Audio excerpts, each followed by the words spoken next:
Hey guys, it's Brian from NaviUpgrade.com. Today I've got a really cool tutorial where I'm going to be teaching you how to install FMods Toolkit onto your Sync 3 APIM and display. Please keep in mind that this is going to be a bit more of an advanced tutorial, as you're going to need to take out the screen and APIM from your vehicle, and you're going to use a specialized piece of hardware, a specialized piece of technology, specifically for disassembling your APIM module and placing one of the boards onto this guy right here. I want to give a huge shout out to the guys over at FMods.net, including Aaron. He's a moderator over there. So thanks to you, Aaron, for all of your hard work in the Sync 3 community. He's put together all this really awesome stuff, including a Sync 3 video player, Sync 3 custom backgrounds, and a whole bunch of other really awesome mods that we're going to be able to do once we finish the install today. I want to point out that these mods are extremely experimental and that you should only be doing this to a car that you don't mind taking apart and maybe not having it working when you get it back together. So make sure that you actually have an extra APIM available or something like that so that you're not left stranded without a Sync 3 system for your car. Without further ado, let's get right on in to what you'll need to complete this project. You're going to need a Sync 3 display and APIM, so you're going to need to go take this out of your car or buy a separate one to do this process too. So the first thing that I always recommend with these is go and update it to the latest Sync 3 version. You can check out my video up here on how to do that, and then you'll be able to start the process of doing the FMods hacks. Next, you're going to need an eMMC reader such as this. There are a couple different versions out there. This one is for usually cars between 2016 and 2018. After 2018, it gets a little dicey. Some of them have a different pinout structure, and you'll need to get a different one for that. Next, you're going to need a flash drive that's over 32 megabytes in size. I've got a 32 gigabyte one here. That'll work just fine. You're also going to need a Windows PC because we're going to be running a virtual machine with Blackberry QNX software on it. Finally, you're going to need a Phillips head screwdriver so we can take apart the screen and the APIM and mount the board to this device right here. So the first thing we're going to do is we're going to flip our screen upside down just like this, and we're going to grab our Phillips head screwdriver and we're going to start removing these screws right here. There's one right here, and what we're doing right now is we're removing the APIM module from the screen. Set your screws in a safe place, and finally there's one last one under here. I'm still going to grab it right here, and then we'll get the cable off in a second. Alright, finally we have this cable right here. This is called your LVDS cable, which is a low voltage display signal cable. It sends display information to and from the module and the screen. So what we're going to do is we're going to push down on this tab, and we're going to wiggle this guy out, just like that. And now we can set our screen aside, and you're left with your APIM module just like this. We're going to be removing all of these screws right here so that we can access the board that's inside of here.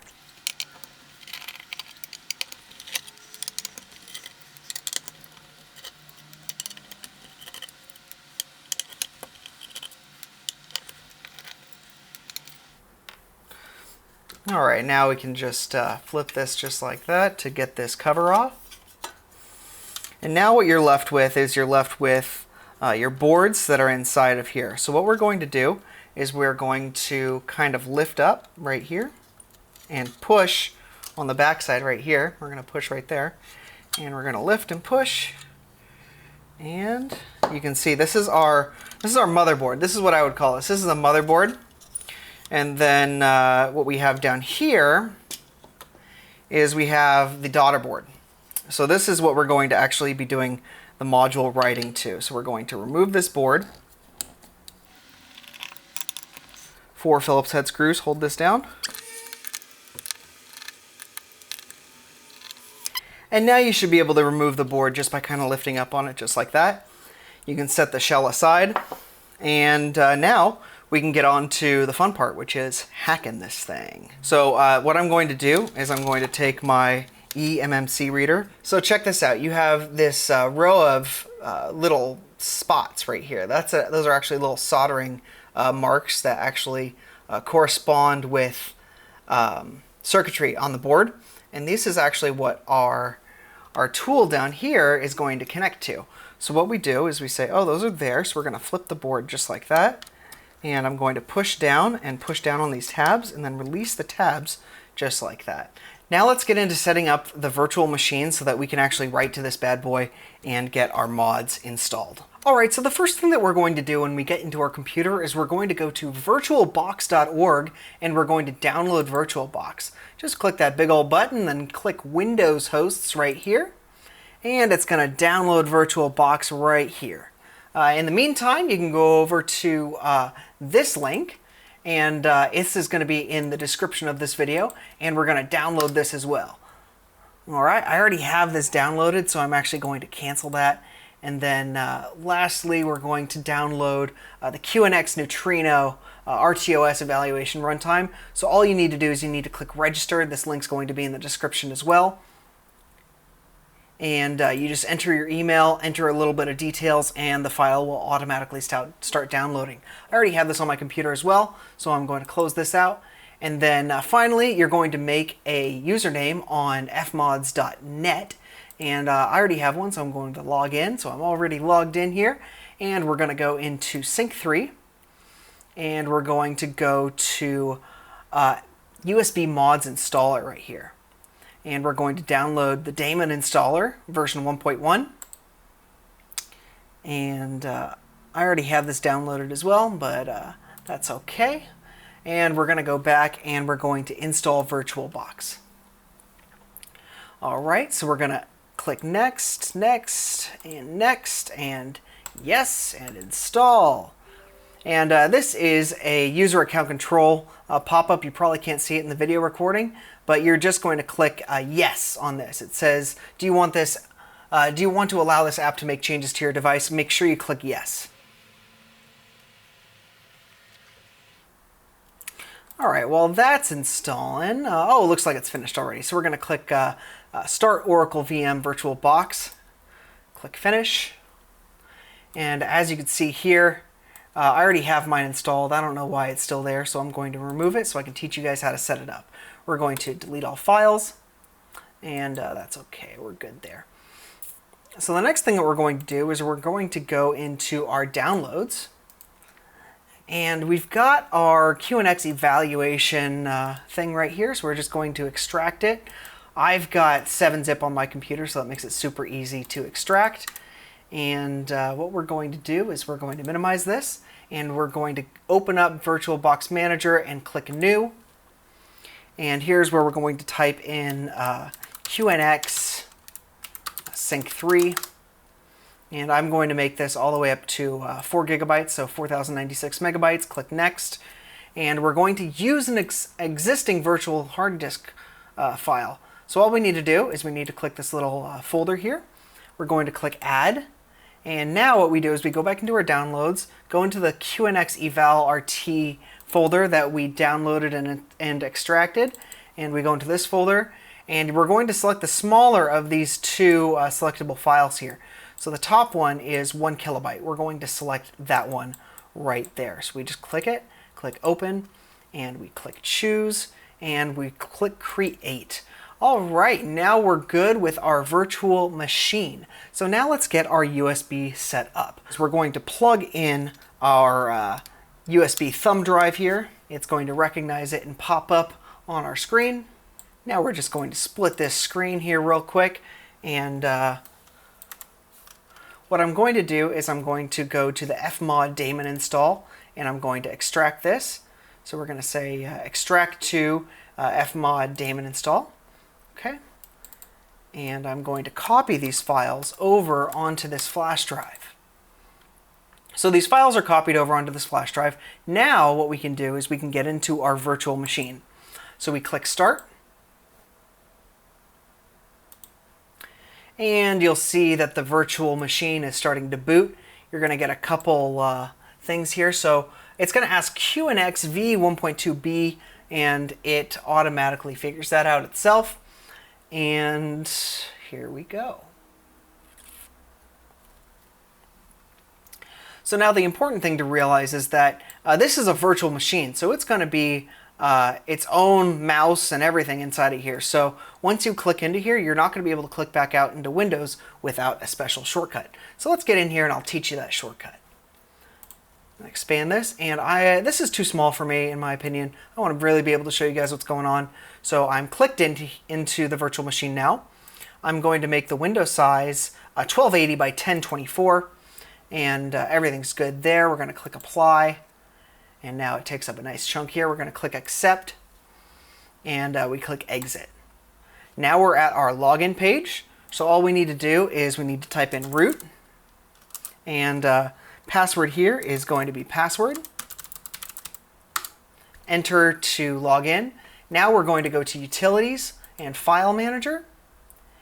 And what you'll see here is, let's make this a little bit bigger, is that inside of here, we've got a root folder, and then we've got this folder called FS. As you can see, right now there's nothing inside of it.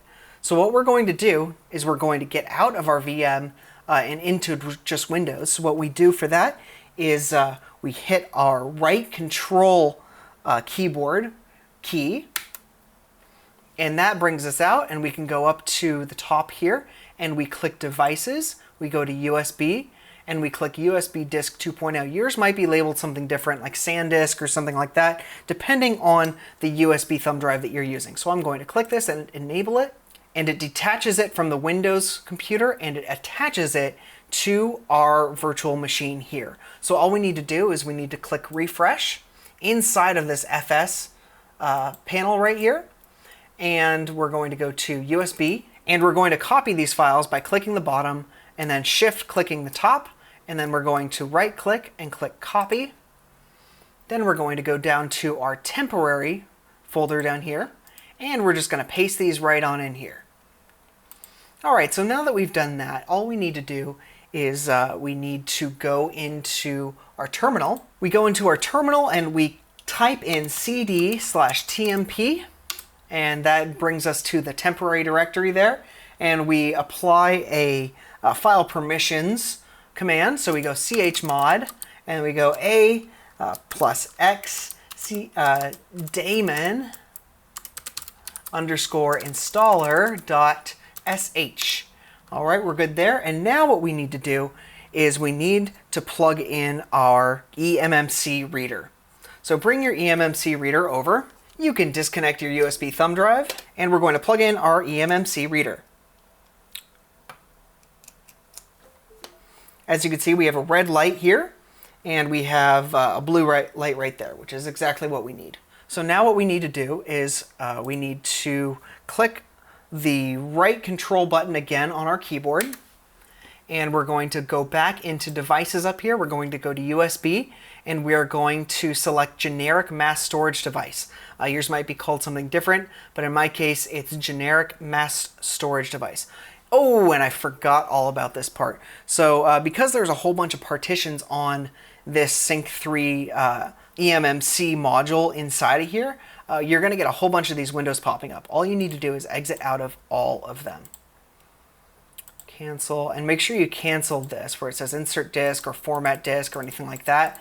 Going to cancel all of those and make them go away. So now what we can do is we can go back into devices. We're going to click USB, and we're going to click generic mass storage device for this one. So now it unmounts it from the PC, and it mounts or unmounts it from Windows rather, and it mounts it into our QNX Virtual Machine. And to double check that it's mounted it in here, we'll go in here and we'll go back into FS, and you'll see two partitions here. You'll see USB 0 and USB 1. And now what we can do is we can go back to our terminal, which we have open still, and all we need to do is type in sh, and we type in daemon _installer.sh. Then we just hit enter, and it's going to write our hack to the APIM board. So now it's going to install the script, checking partition 0. It says that the partition 0 exists and daemon is not installed. So it makes the changes to the partition, and then it checks partition 1. And it's okay if it says this, where it says Sync3 partition 1 does not contain Sync3 OS, or daemon is already installed. You'll be just fine there. There's no cause for concern. All you need to do now is you can disconnect your eMMC reader, and we can pop this guy up right here. We can close out of our virtual machine, and we just click power off the machine, OK, and yep, we're good to go there. Now we can begin to reinstall the board back into our Sync 3 casing. All right, so as you can see here, we have our Sync 3 casing right here. All we need to do is we need to flip it like that, and this is a connector, and it goes just like that, just like so. It comes in between these two posts here. There's only one way for it to go back in. We're going to grab our Phillips head screwdriver, and we are going to reinstall all the screws into the APIM here. Oopsie daisies.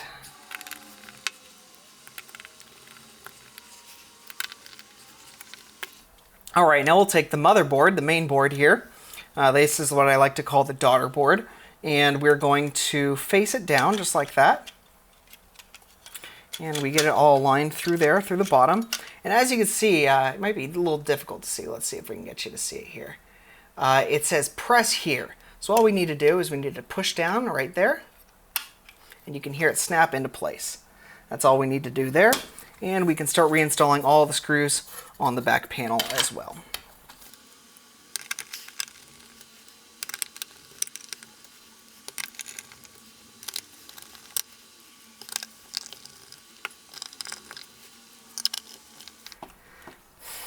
All right, now that our Sync 3 APIM is put back together, we can grab our Sync 3 display and pop it all back together. So we'll hit it all up right here, get it all aligned, and put in our last 3 screws.